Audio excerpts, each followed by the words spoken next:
नमस्कार मेरे प्यारे साथियों, मैं समर्थ मिश्रा आपका स्वागत करता हूं आपके अपने यूट्यूब चैनल बहरमपुर वाला में।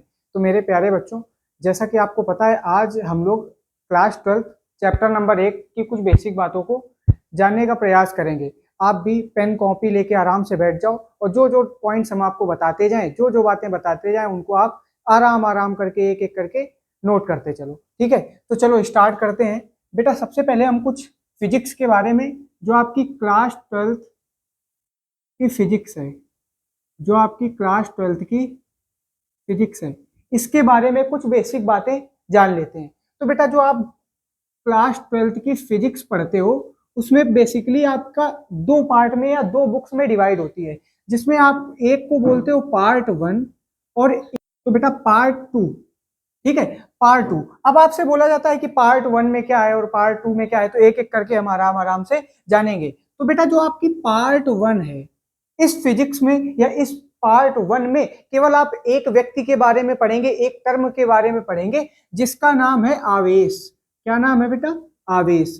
कहने का मतलब ये हो गया कि भैया, आपको पूरी फर्स्ट बुक में या पूरे फर्स्ट पार्ट में केवल और केवल एक व्यक्ति के बारे में पढ़ना है, जिसका नाम है आवेश। आप ऐसे समझ सकते हो। अब उस व्यक्ति का जन्म कब हुआ, कैसे जन्म हुआ, क्या करता है, कहाँ रहता है, ये सारी बातों को मिलाकर एक व्यवस्था बनाई गई, एक बुक बनाई गई, जिसको हम लोग पार्ट 1 या बुक फर्स्ट के नाम से जानते हैं।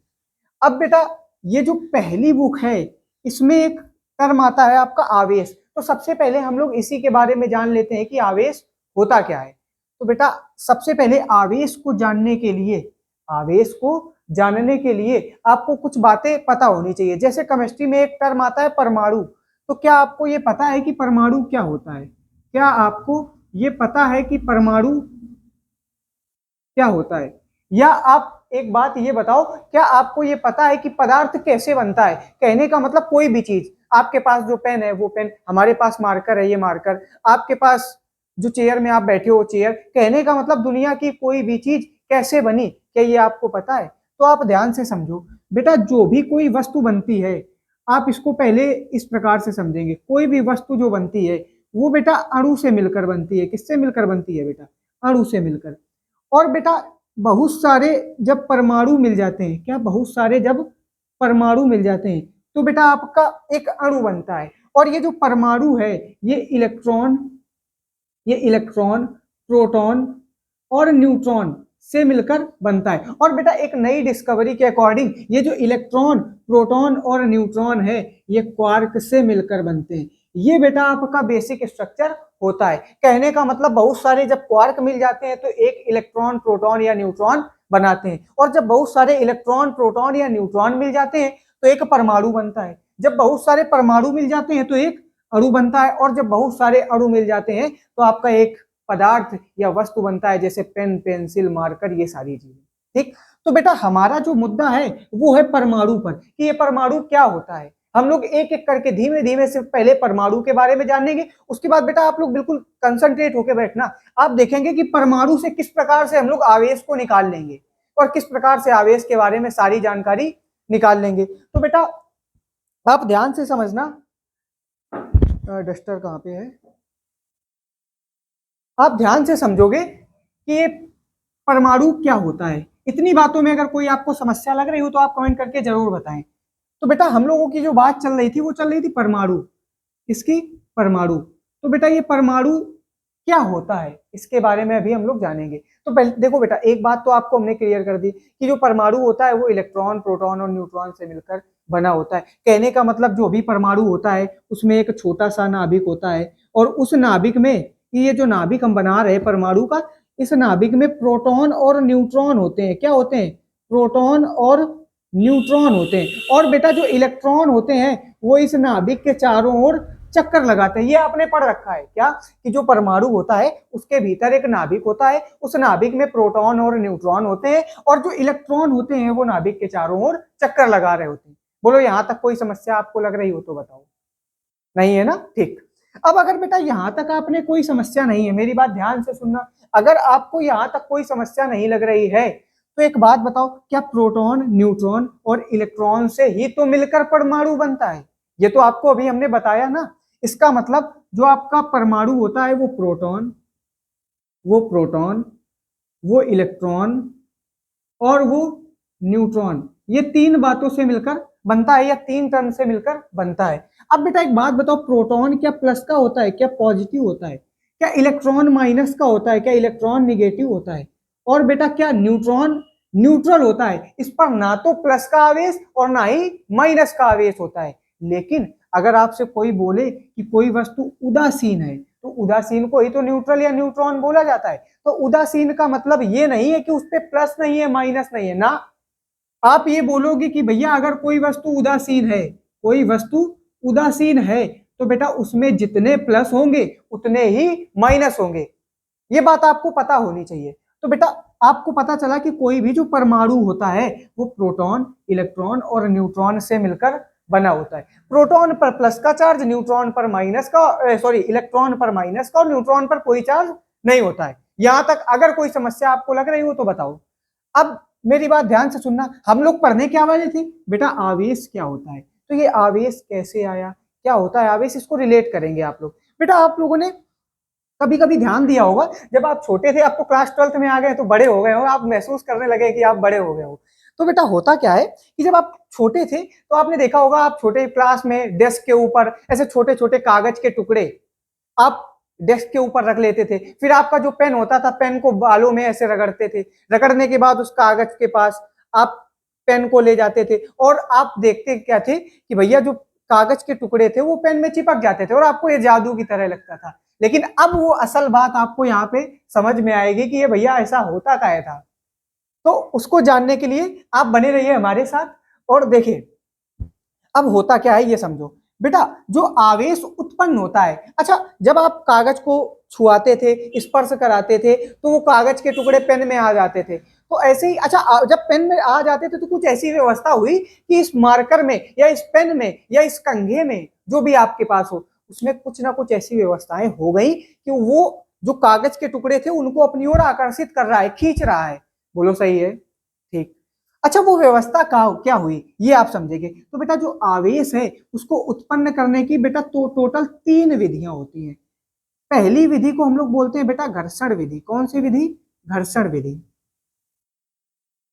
और बेटा दूसरी विधि को हम लोग बोलते हैं चालन विधि। कौन सी विधि, चालन विधि। और जो बेटा अगली विधि होती है उसको हम लोग बोलते हैं प्रेरण विधि। कौन सी विधि, प्रेरण विधि। कहने का मतलब ये हो गया कि भैया आवेशन की या किसी वस्तु में आवेश के लाने की, आवेश के आने की या आवेशन की टोटल तीन विधियां होती हैं। पहली विधि घर्षण विधि, दूसरी विधि चालन विधि और तीसरी विधि प्रेरण विधि। अब एक एक करके हम लोग समझेंगे ये घर्षण विधि क्या होती है, चालन विधि क्या होती है और प्रेरण विधि क्या होती है। उसके बाद हम लोग समझेंगे कि भैया ये आवेश क्या होता है। पहले ये तो पता चल जाए कि आवेश आता कैसे है, उसके बाद समझेंगे कि भैया ये आवेश क्या होता है। तो बेटा होता क्या है, सबसे पहले आपकी जो घर्षण विधि आती है। अच्छा एक बात बताओ, क्या आपने घर्षण के बारे में पढ़ रखा है? अगर पढ़ रखा है तो आप इतना भी जानते होंगे कि जब दो चीजें आपस में रगड़ी जाती हैं तो उसी व्यवस्था को हम लोग घर्षण बोलते हैं। इसमें इस घर्षण वाली विधि में यही होगा कि जब किन्हीं दो वस्तुओं को आप आपस में रगड़ते हो तो एक वस्तु में धनावेश या ऋणावेश या आवेश आ जाता है। आवेशन की यह विधि घर्षण विधि कहलाती है। ठीक है, अब ध्यान से सुनो, इससे हम लोग रिलेट करते हैं क्या होता है। तो बेटा आपको हमने एक बात बताई कि आपको हमने एक ये बात बता दी कि भैया कोई वस्तु अगर उदासीन है तो उस पर जितने प्लस होंगे क्या उतने ही माइनस होंगे। हमने आपको ये बताया कि भैया कोई वस्तु अगर उदासीन है, कैसी है, उदासीन, तो उस वस्तु में जितने प्लस होंगे क्या उतने ही माइनस होंगे। अब मेरी बात ध्यान से सुनना, एक हमने वस्तु मानी ए। कौन सी वस्तु मानी ए, ये बेटा बिल्कुल बेसिक क्लास है, ये अभी सिलेबस आप ना समझिएगा। जब ये चीजें समझ में आई, कोई अगर मकान बनता है तो सबसे पहले हम लोग काम करते हैं उसकी नींव पे, उसके पिलर्स पे। तो अगर वो अच्छे होंगे तो मकान ऑटोमेटिक अच्छा होगा। तो अभी आपको केवल ये बेसिक बातों को ध्यान में रखना है। तो बेटा एक वस्तु को हमने माना ए और एक वस्तु आपके पास है बी, ये दो आपके पास वस्तु और दोनों वस्तुओं को उदासीन मानो। अच्छा आपको हमने समझा रखा है कि उदासीन वस्तु क्या होती है, ऐसी वस्तु जिनमें जितने माइनस हो, जितने इलेक्ट्रॉन हो उतने ही प्रोटॉन हो, तो ऐसी वस्तु को हम लोग उदासीन वस्तु के नाम से जानते हैं। तो बेटा देखो इसमें 2 प्रोटॉन तो 2 इलेक्ट्रॉन, ऐसे इसमें भी 2 प्रोटॉन और 2 इलेक्ट्रॉन। और आपको एक बात याद रखनी है कि हम आगे परमाणु में ये पढ़ के आए हैं कि उसके नाभिक में प्रोटॉन और न्यूट्रॉन होते हैं, जबकि इलेक्ट्रॉन चक्कर लगाते रहते हैं। ध्यान से सुनना। अब बेटा हमने किया क्या, ये जो 2 वस्तुएं थी इनको आपस में रगड़ दिया। अब जब इन दोनों वस्तुओं को आपस में रगड़ दिया तो बेटा रगड़ने में होगा क्या, इस पर 2 प्लस थे, इस पर 2 माइनस, इस पर 2 प्लस, इस पर 2 माइनस थे। तो रगड़ने पे होगा क्या, जब 2 वस्तुओं को आपस में रगड़ेंगे तो बेटा आप जैसे आप अपनी हथेली को ही ले लो, आपस में इनको रगड़ो तो क्या हथेली में ऊष्मा आ जाती है, ऊर्जा आ जाती है। और दुनिया का, संसार का ये नियम होता है कि जिस भी व्यक्ति को ऊर्जा मिल गई वो शांति से नहीं बैठेगा। जैसे आप इस समय की हालत प्रोटेस्ट देख ही रहे होंगे, तो इसमें जिसको भी ऊर्जा मिल गई वो शांति से नहीं बैठेगा। तो अब अपना रिलेट कर लेना बात कहाँ की हो रही है, ठीक है। तो अगर इन दोनों वस्तुओं को आपस में रगड़ोगे तो एक वस्तु को तो ऊर्जा मिलेगी ही, और दुनिया का ये नियम है कि जिस भी व्यक्ति को ऊर्जा मिल जाए वो शांति से नहीं बैठेगा। अब बेटा जैसे मान लो आपको ऊर्जा दे दी जाए, लेकिन आपके ऊपर आपके पापा का या पिताजी का दबाव है ना, तो आप तो शांति से बैठोगे, लेकिन जिस व्यक्ति पे दबाव नहीं होगा वो शांति से नहीं बैठेगा। अब इसको रिलेट करना बेटा, एक होता है परमाणु, परमाणु के भीतर होता है नाभिक, नाभिक में होते हैं प्रोटॉन और न्यूट्रॉन, लेकिन प्रोटॉन और न्यूट्रॉन नाभिक के अंदर बंद है और इलेक्ट्रॉन बाहर चक्कर लगा रहे। और जैसे ही इसको ऊर्जा दी जाएगी तो बेटा जो इसके इलेक्ट्रॉन होंगे, ये अपनी कक्षा को छोड़ देंगे, अपने कमरे को छोड़ देंगे और छोड़ के किसी दूसरे वाले के घर में आ जाएंगे। और जैसे ही आएंगे, अब इसको हमने अलग कर दिया, ये वस्तु थी ए और ये वस्तु बी, तो बेटा हुआ क्या, इस पे 4 प्लस और 2 माइनस, सॉरी 4 माइनस और 2 प्लस, तो बेटा 1 प्लस 1 माइनस, 1 प्लस 1 माइनस हटा देंगे तो इसके पास बेटा ध्यान से देखो क्या 2 माइनस बन जाएंगे। और अब इस वस्तु में इलेक्ट्रॉनों की अधिकता हो गई, और किसी वस्तु में इलेक्ट्रॉनों की अधिकता हो जाए तो वह वस्तु ऋणावेशित कहलाती है और यह वस्तु आवेशित हो जाएगी। अब ये जो व्यवस्था आपको बताई, यही विधि, इसी विधि को हम लोग घर्षण विधि के नाम से जानते हैं। तो बेटा अब आवेश उत्पन्न हुआ ना, यहां तक कोई दिक्कत तो फिर से समझेंगे। घर्षण विधि क्या होती है, इन्हीं 2 वस्तुओं को जब आपस में रगड़ा जाता है तो वह आवेशित हो जाती हैं। आवेशन की यह विधि घर्षण विधि कहलाती है। यहां तक कोई दिक्कत हो तो बताओ। अब बेटा हमने माना कि हमारे पास कोई 2 वस्तुएं थी, उन दोनों वस्तुओं को आपस में हमने रगड़ा। अब रगड़ने पर ऊर्जा उत्पन्न हुई, जैसे आप हथेली को रगड़ो तो ये ऊष्मा आ जाती है, गर्म हो जाती है। और दुनिया का, ये संसार का ये नियम है, किसी भी व्यक्ति को ऊर्जा मिल जाए वो शांति से नहीं बैठेगा। अगर ये नहीं बैठेगा तो होगा क्या, इस पे उपस्थित इलेक्ट्रॉन जो बाहरी कक्षा में होंगे वो अपना कक्षा को, अपने रूम को, अपने कमरे को छोड़ देंगे, और छोड़ने के पश्चात वो किसी दूसरे के यहाँ चले जाएंगे। और जैसे ही इसके यहाँ चले गए तो बेटा इसमें क्या, इलेक्ट्रॉनों की अधिकता हो गई, इलेक्ट्रॉन ज्यादा हो गए। और किसी वस्तु में अगर इलेक्ट्रॉन ज्यादा हो जाए तो वो ऋणावेशित वस्तु कहलाती है, मतलब कि इस पर आवेश आ गया। बोलो सही है, यहां तक कोई समस्या हो तो बताओ। इतनी बातों को एक बार रिकॉल करेंगे, इसमें अगर कुछ लिख लेना लग रहा हो तो लिख लें, ठीक है। अब हम लोग आगे की ओर बढ़ते हैं। तो ये अब आवेश के बारे में सारी बातें हो गई कि आवेश आता कहते हैं। अब इन 2 विधियों को पढ़ने से पहले हम लोग ये जान लेते हैं कि अब आवेश क्या होता है। अब मजा आ रही है थोड़ी, अब जानने की इच्छा जग रही है कि भैया आवेश क्या होता है। तो बेटा अब जानते हैं आवेश क्या होता है। अच्छा एक बात बताओ, कोई वस्तु जब थी, उदासीन थी, तब क्या उसमें कोई आवेश था? नहीं था। लेकिन हमने क्या किया, उसको रगड़ दिया, उसको पकड़ के रगड़ दिया, और जैसे ही किसी वस्तु को रगड़ा, कुछ ऐसी व्यवस्थाएं की, तो फिर क्या होगा आपको पता है। कहने का मतलब एक ऐसी व्यवस्था, आप सामान्य जीवन से समझेंगे, एक ऐसी व्यवस्था जो करने से क्या हुआ, दूसरी वस्तु पहली वस्तु को या तो अपनी ओर खींच ले या तो दूर भगा दे, उसे आवेश कहते हैं, या उस गुण को आवेश कहते हैं। तो आवेश की डेफिनेशन क्या हो गई, वह मूल कारण, क्या, वह मूल कारण जिसकी उपस्थिति के कारण उस वस्तु में किसी दूसरी चीज को अपनी ओर आकर्षित करने का या उसको दूर भगाने का, मतलब प्रतिकर्षित करने का गुण आ जाता है, उसे ही बेटा हम लोग आवेश कहते हैं। क्या लिखने की जरूरत है, क्या लिखने की जरूरत है? नहीं। तो अब समझते हैं हम लोग आवेश के बारे में, कुछ बातें हम लोगों ने जान ली कि भैया ये आवेश क्या होता है। अब बेटा कुछ ना कुछ आपको चैप्टर में मजा आई होगी। अगर मजा आ रही है तो अब हम लोग इस धीरे धीरे इस चैप्टर को आगे बढ़ाने का प्रयास करते हैं। अब ध्यान से सुनना बेटा, होता क्या है पार्ट 1। पार्ट 1 में बेटा सबसे पहले आप ये जानो कि ऐसी क्या क्या व्यवस्था है। अब थोड़ा हम लोग अपनी बुक पे आते हैं, ठीक है। तो बुक में एक टर्म होता है बेटा वैद्युतिकी। क्या होता है? वैद्युतिकी। इसको पहले हम लोग समझेंगे, वैद्युतिकी ये क्या होता है बेटा। जो पहला चैप्टर है वो वैद्युतिकी से ही रिलेटेड है, इस वजह से अब हम लोग अपने बेसिक पे आते हैं। अभी आपको थोड़ा इंटरेस्ट दे दिया, थोड़ी मजा दे दी कि अब आपको लगे कि नहीं मजा आ रही, अब पढ़ना चाहिए। तो बेटा वैद्युतिकी क्या होती है, आपको पता है ये जो वैद्युतिकी है फिजिक्स की भाषा है, और फिजिक्स किसकी भाषा है? विज्ञान की। तो डायरेक्टली बोलते हैं विज्ञान की वह शाखा, विज्ञान का वह पार्ट, विज्ञान की वह शाखा जिसके अंतर्गत आवेशों का, किसका?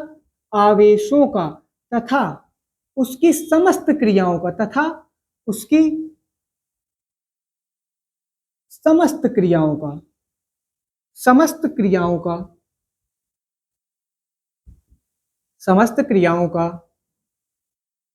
अध्ययन किया जाता है, अध्ययन किया जाता है, वैद्युतिकी कहलाती है। कहने का मतलब ये हो गया विज्ञान की ऐसी शाखा जिसके अंतर्गत हम लोग आवेश तथा उसकी समस्त क्रियाओं का, उसमें होने वाली समस्त क्रियाओं का अध्ययन करते हैं। क्या कहलाती है? वैद्युतिकी कहलाती है।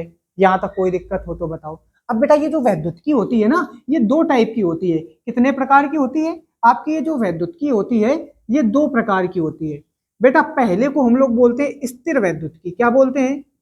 स्थिर वैद्युतिकी। और दूसरे को बेटा हम लोग बोलते हैं गतिक वैद्युतिकी, गतिक वैद्युतिकी। अब ये बेटा स्थिर वैद्युतिकी क्या होती है और गतिक वैद्युतिकी क्या होती है, इसको हम लोग समझेंगे। अच्छा एक बात बताओ, वैद्युतिकी का मतलब क्या होता था? विज्ञान की ऐसी शाखा जिसके अंतर्गत आवेश का अध्ययन किया जाए। अच्छा बेटा स्थिर मतलब क्या होता है? अगर आप ध्यान से समझे तो बेटा स्थिर मतलब क्या? रुका हुआ होता है, रुका हुआ। क्या स्थिर मतलब रुका हुआ होता है, और वैद्युतिकी मतलब विज्ञान की ऐसी शाखा जिसके अंतर्गत आवेश का अध्ययन किया जाए। और कैसे आवेश का? स्थिर आवेश का। मतलब कि विज्ञान की ऐसी शाखा जिसके अंतर्गत रुके हुए आवेश का अध्ययन किया जाए, रुके हुए आवेश का अध्ययन किया जाए। क्या कहलाती है? स्थिर वैद्युतिकी कहलाती है। यहाँ तक कोई दिक्कत हो तो बताओ। कहने का मतलब स्थिर वैद्युतिकी क्या होती है? विज्ञान की वह शाखा जिसके अंतर्गत रुके हुए आवेश का अध्ययन किया जाता है, स्थिर वैद्युतिकी कहलाती है। बोलो बात समझ में आई? ठीक। अब हम लोग बात करते हैं गतिक वैद्युतिकी की। किसकी बात करते हैं? गतिक वैद्युतिकी की। तो ये गतिक वैद्युतिकी क्या होती है, आप ध्यान से समझेंगे। अच्छा बेटा एक बात बताओ, क्या गतिक मतलब गतिमान होता है?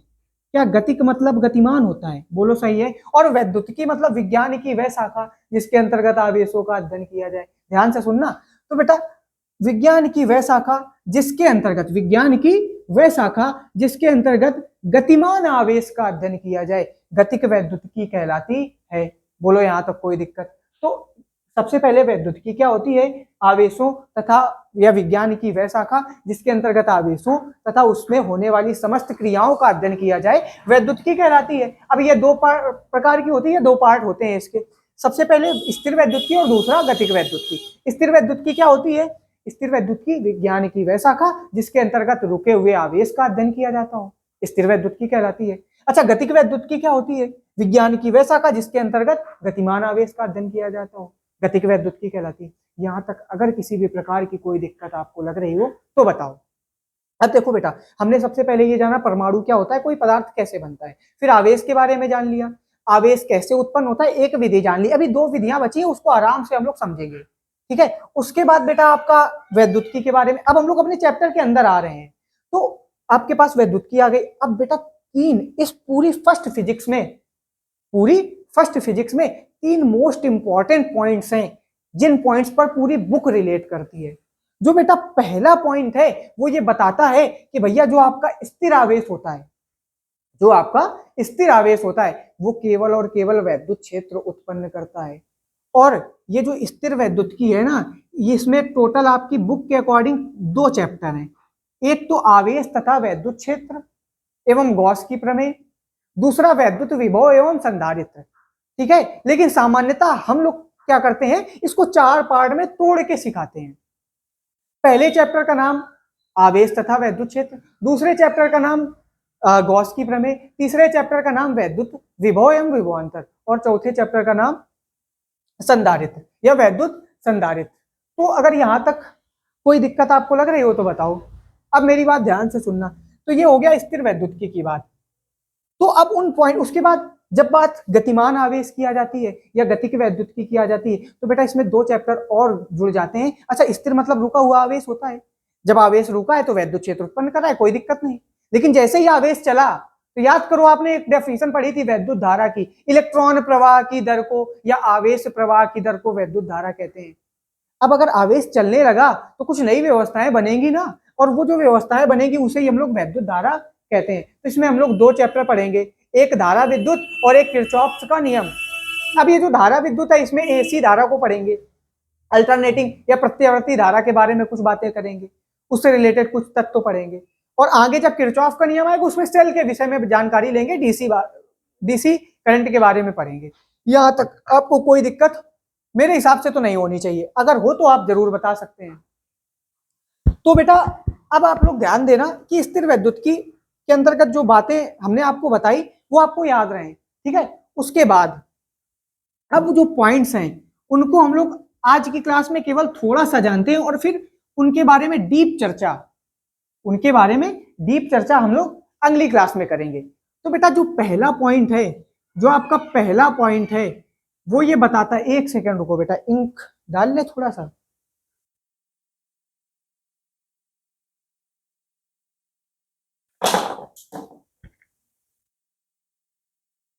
हाँ, तो बेटा पॉइंट्स को हम लोग समझते हैं। जो सबसे पहला पॉइंट है वो ये बताता है भैया कि जो स्थिर आवेश होता है, स्थिर आवेश केवल वैद्युत क्षेत्र उत्पन्न करता है, वैद्युत क्षेत्र उत्पन्न करता है। कहने का मतलब ये हो गया कि भैया जो आपका स्थिर आवेश होता है वो केवल और केवल वैद्युत क्षेत्र उत्पन्न करता है। उसके बाद तो ये बात आ गई, पहली जो लाइन लिखी है वो स्थिर वैद्युतिकी के बारे में लिखी है। उसके बाद अगला जो पॉइंट है वो आपको बताता है कि जो गतिमान आवेश होता है, गतिमान आवेश, यह वैद्युत क्षेत्र के साथ साथ वैद्युत क्षेत्र के साथ साथ चुंबकीय क्षेत्र भी उत्पन्न करता है, चुंबकीय क्षेत्र भी उत्पन्न करता है, चुंबकीय क्षेत्र भी उत्पन्न करता है। कहने का मतलब ये हो गया कि जो भैया आपका गतिमान आवेश होता है वो वैद्युत क्षेत्र तो उत्पन्न करेगा, लेकिन साथ साथ चुंबकीय क्षेत्र भी उत्पन्न करेगा। अब अगला जो पॉइंट है वो ये कहता है कि भैया जो त्वरित आवेश होगा, जो आपका त्वरित आवेश होगा, ये वैद्युत क्षेत्र, चुंबकीय क्षेत्र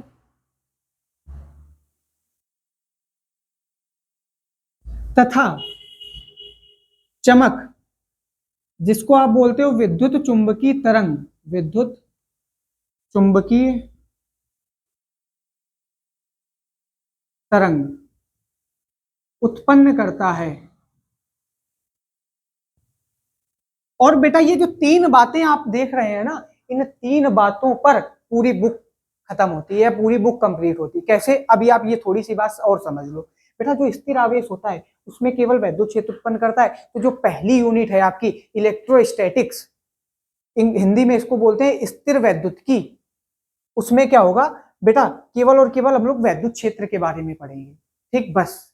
उसके बाद जब बात गतिमान आवेश की आ जाएगी, जब आवेश गतिशील हो जाएगा, जब आवेश चलने लगेगा, तो बेटा उसमें हम लोग वैद्युत क्षेत्र और चुंबकीय क्षेत्र के बारे में पढ़ेंगे। तो 2 चैप्टर तो आपको हमने बता दिए, वैद्युत धारा और किरचॉफ का नियम। उसके बाद मैग्नेटिज्म मतलब कि चुंबकत्व के 4 चैप्टर है टोटल, उन 4 चैप्टर्स को पढ़ेंगे। और उसके बाद एक लास्ट चैप्टर जो आपका बचता है, जब आवेश त्वरित हो जाता है तो वैद्युत क्षेत्र, चुंबकीय क्षेत्र, उसके बाद विद्युत चुंबकीय तरंग भी उत्पन्न करता है। तो लास्ट चैप्टर आपकी सेकंड बुक का, फर्स्ट बुक का अंतिम जो चैप्टर है वो है विद्युत चुंबकीय तरंग। और इस प्रकार से आपकी जो सेकंड बुक है, फर्स्ट बुक है, वो कंप्लीट होती है। तो आई होप आपको ये सारी बातें जो आज के क्लास में डिस्कस हुई ये समझ में आई होंगी। आपका कल का होमवर्क ये है कि बेटा आपको जो बातें हमने आपको बताई है, एक बार अगर कोई भी समस्या आपको आ रही हो समझने में तो एक बार वीडियो को दोबारा देखें, क्योंकि बेटा ये मकान की नींव है, ये आपकी पढ़ाई की नींव है। जितनी ज्यादा ये फर्स्ट क्लास आपको समझ में आएगी, आपका फिजिक्स के प्रति जो इंटरेस्ट है वो और ज्यादा गहरा होगा और आपको फिजिक्स पढ़ने में मजा आएगी। आपको फील होगा कि चीजें ऐसी ऐसी होती हैं। तो आई होप आपको क्लास समझ में आई होगी। अगर आपको तनिक सी भी क्लास अच्छी लगी है तो वीडियो को लाइक करें, शेयर करें और अपने ज्यादा से ज्यादा दोस्तों तक ये वीडियो पहुंचाएं, ताकि आपका ये बड़ा भाई भी कुछ आगे जा सके। Okay, good day to all of you.